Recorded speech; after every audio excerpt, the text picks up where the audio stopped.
Αν και η ΕΛΕΤΟ έχει διεθνές συνέδριο, θα ακούσουμε την... Ο κύριος Γιάνν Ρούκενς, τώρα πρόεδρος της εταιρείας ορολογίας των κάτω χωρών της Ολλανδίας, ο ορολόγος δηλαδή της ολλανδικής γλώσσας, προωθεί την πολυγλωσσία στις κοινωνίες τις πολυγλωσσικές σήμερα. Είναι φυσικός, εργάστηκε με την IBM για να προωθήσει προγράμματα ιατρικής και πληροφορικής.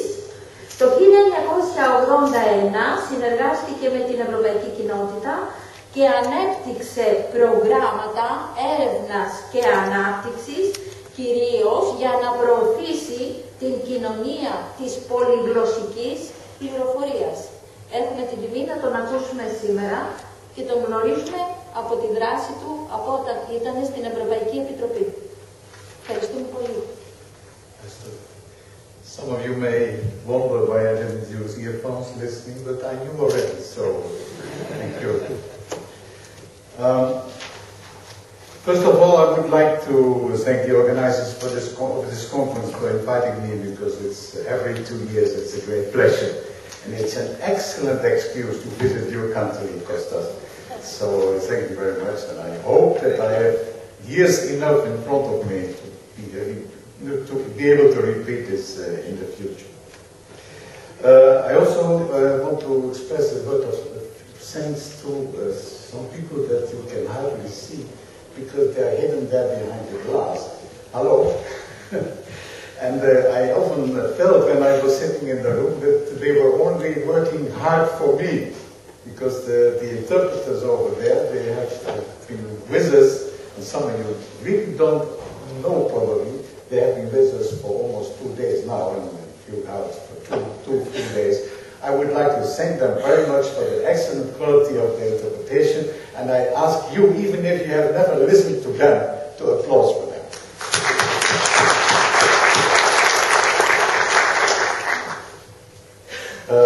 I also said to Kostas some time ago that this event is one of the best of its kind in Europe, and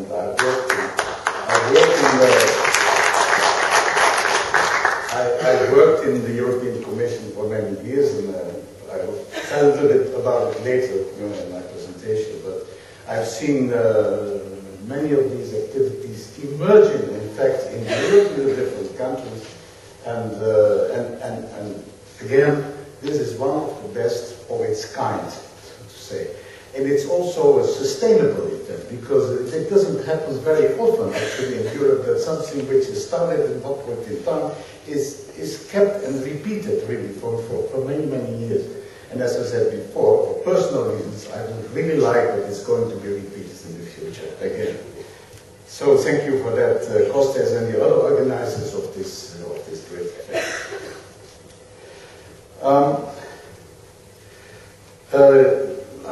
My age, is going up. I'm older and older, and as many of you know that are in a somewhat similar position, time that is left is less and less. So many people after retirement, you see, they are extremely busy, and they tell themselves that they're even more busy than they had regular work. And the reason is that that they have less and less time to finish the type of task that they have put for themselves in the past. They say, I want to achieve this and this, and then you realize that there's probably only a few years left in order to achieve that. So we have to hurry. Now, as sometimes I feel more or less the same, and this to some extent explains the title of this presentation, so you understand. On the other hand, having lived already so long a time, you have a lot of experience, so you can also look back. As you see. And what I plan to do in this 15 minutes, or only 12 minutes left probably, this 12 minutes I would like to identify some of the major issues that I've been involved with in the past, and see what has happened with them very shortly, and suggest that there might be more often than not a brighter future for them in the next years. This works? No. I have to do. Can I? May I? Yeah, it's okay. This is the agenda of this presentation. Thank you very much. First, I want to elaborate on a personal point, and I will do this in the next part of the presentation.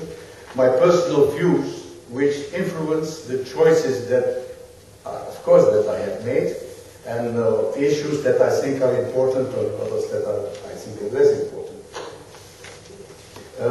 Then I will talk about the EU terminology policy in the 20th century. I must admit that I'm not going to discuss the terminological issues which I derive from the translation obligations of the European Commission. I will touch upon it, but that's not the main issue that I want to discuss. Then about what we call terminology infrastructure implementation, and then as a final conclusion, so what do we think that the European Union and the national governments should do in this field? Some of you may think now that this is an introduction to the lunch, but this is the dessert already, but this is not it. The people that have been in previous issues of this conference have seen this picture before. This is my metaphor for diversity on the one hand and harmonization, globalization on the other hand. So, this is my personal agenda. My personal view is on the left, and my surgeries are on the right. Now, those are the people, that we have to battle with in order to get the left implemented in Europe. That is diversity.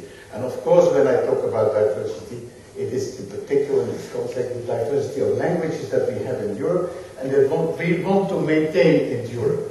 And I'm happy to see and to hear that the Greek people are among the first, probably the most active in Europe to promote their own language. And I admire the fact that I'm the only one in this room that doesn't speak Greek. Although next time I will. This is a typical organigram of a research institution in the Netherlands. It's about mathematics and informatics, the most important institution in my country, which is dealing with these issues. It's a very good people. They're really people that were at the cradle of particularly information science. But you see, it's only English. Only English. Every university organigram in the Netherlands, if you call it on internet or whatever, ask them, it's only English. This is typical. And it's not what it should be, of course. If you take the Technical University of Athens, which I also took from internet, just as an example, you see that you have properly, on the one hand, you have the Greek description of the names of the departments and faculties and so on. On the right hand, you have, for those other people that don't understand this, you have the English transcription. Okay? This is reasonable, I would say. We should have it like that in all the European countries. You have your own language in the first place, and for others that may want to know what's happening, you cannot provide all the 50 or whatever language that we speak in Europe. You can use a lingua franca which is commonly understood by many people, which is at the moment English. So what is what went I through in the European Commission, and this is about the period 1990-2000, say that decade, in relation to language issues. Within the Department of the European Commission that I was working, that was dealing with information society, computer science and so on, there was an activity which was derived from the needs of the translation department. Everybody of you knows, of course, that the load on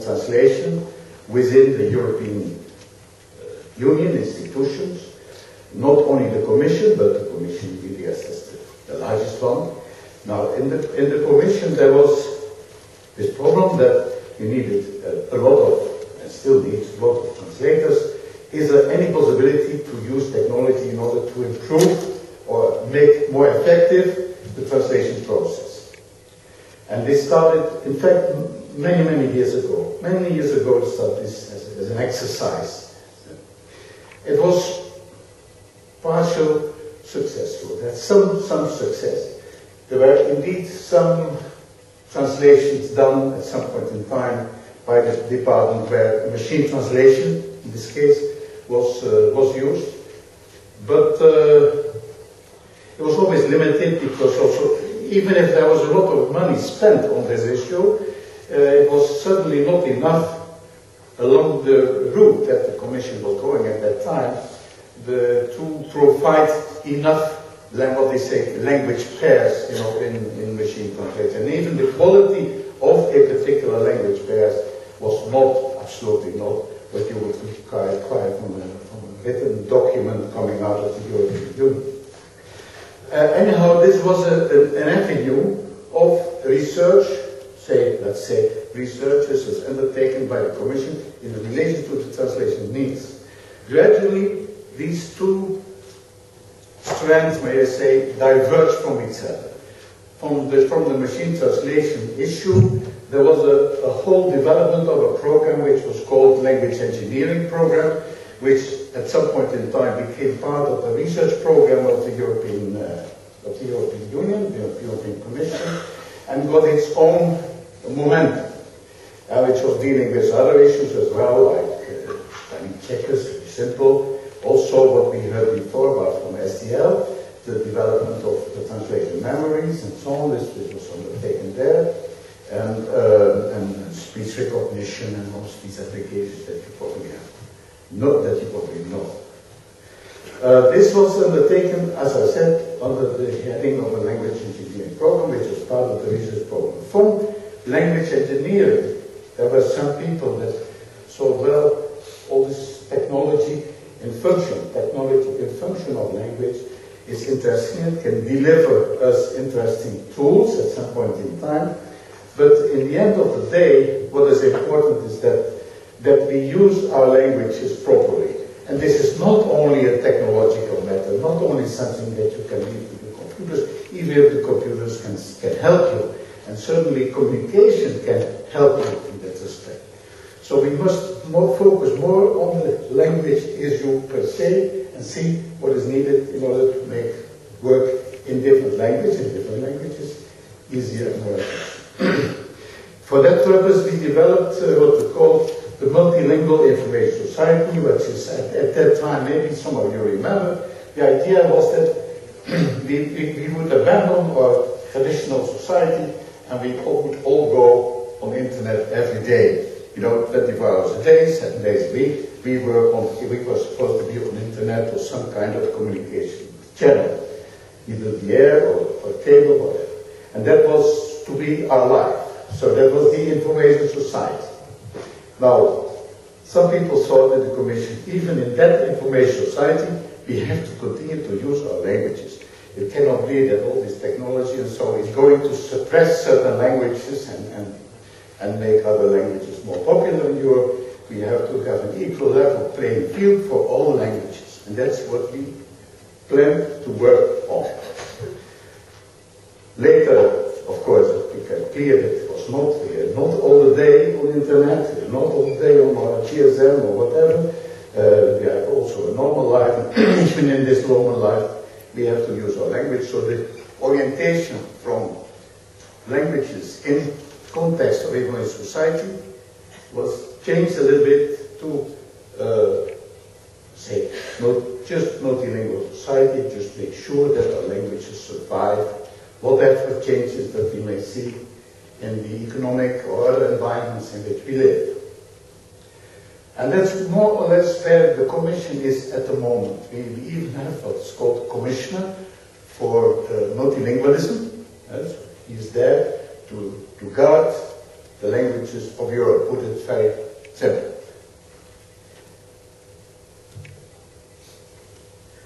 In the context of this exercise, we defined something called the knowledge infrastructure.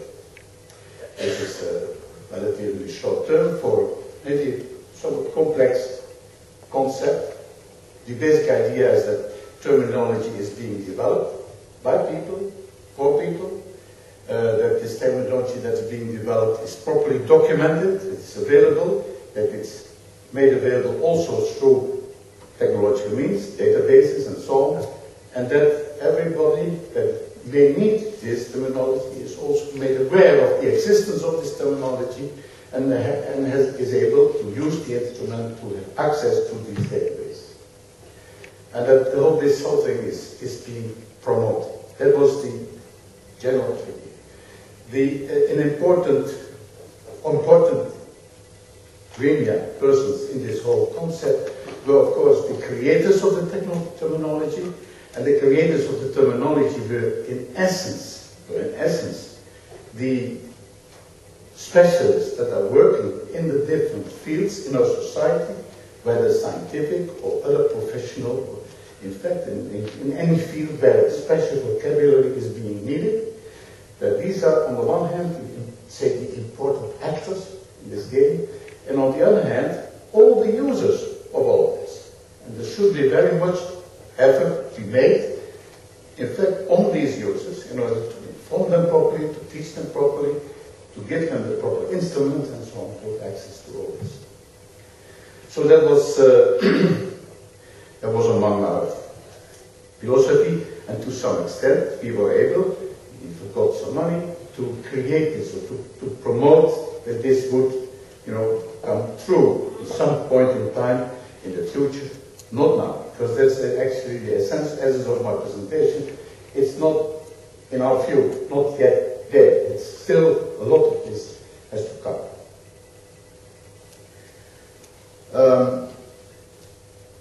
Involvement of standard bodies. We have heard during this conference several times, the importance of ILOT and ISO in this context, so I should not dwell on that.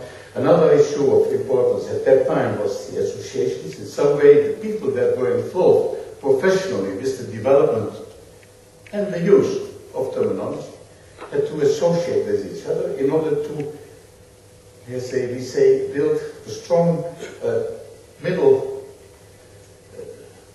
mid-time layer in our society of people that have an interest in it, and not yet the politicians of the future, but have an interest in it so that they can make known to the politicians what their needs are. And this is a particular role, as I see it, of the associations of terminology, like AETO and so on. Then there should be particular issues, and I want to point to one issue which is here on the slide. Nobody can tell me how many terms there are. If you ask somebody how many terms there are, nobody can, absolutely. And you get the estimates which may go from 10,000, maybe some people, to several billion. And I believe personally that it's in the order of the billions, that it's over there. If you consider all the objects that at some point in time have been defined or are going to be defined, and yet a presentation, a name to attach to it, it's so enormous. If you only look at the field of biology, and what is all there, in terms of terms, it's enormous. So such type of issues have to be known, because if you say we want to have a policy to develop terminology and make sure that the terminology is actually developed and it's made available in database and so on, we must have some idea about the size of the issue that we are discussing. Because this also defines to a large extent how much it will cost to develop such a field properly. I said already that in this philosophy we should focus on the real needs of users. That is absolutely important. It's effect in any field of developing tools or whatever you want that are going to be used. Not in such case, it's not done not to take care of the interest of the users, because So we must always look for the uses of this terminology, because that will, or at the end of the day, will be the main justification of the work that we are doing up in. Then we have in Europe, of course, we have a European policy in this field. We have a particular problem or challenge of the different languages that are being used. There is no language excluded from the beginning from such an exercise. All the languages in Europe, in principle, should be able to be equipped with the terminology, and that is there. That's going to be done. And there will certainly be differences, anyhow, because there are very small languages, very big languages, and so on. So that will be. But as a matter of principle, there is no distinction, and everybody using a particular language should have the ability, should be made able to develop that terminology for that particular language as well. We discussed yesterday, we discussed the complexity of our society in many respects, that made the introduction on this particular issue. And I just say here again that the complexity is in many different ways. She was particularly discussing about complexity in terms of scientific development or technical development in many different directions. And it was more specialized. I suggested that there is also this other aspect of the complexity of going to larger entities like Europe with many types of people, many languages, and so many views probably. And in one way or another, in many cases, you have to come to consensus. And it has many types of consensuses. It's a whole complex cloud, of issues. The final point, I think that I think personally this is a key thing, that with respect to language, if languages are better equipped with terms, with lexemes, and also with grammar, and with examples of how you use the language, then it's always better for the society of people that are speaking that language. They will perform better if they have better linguistic instrument at their disposal. As a society, economically, culturally, and in whatever way. Maybe even politically. I think that this was the last time. Let me just check. Yes, it was the last time. I thank you very much for your attention.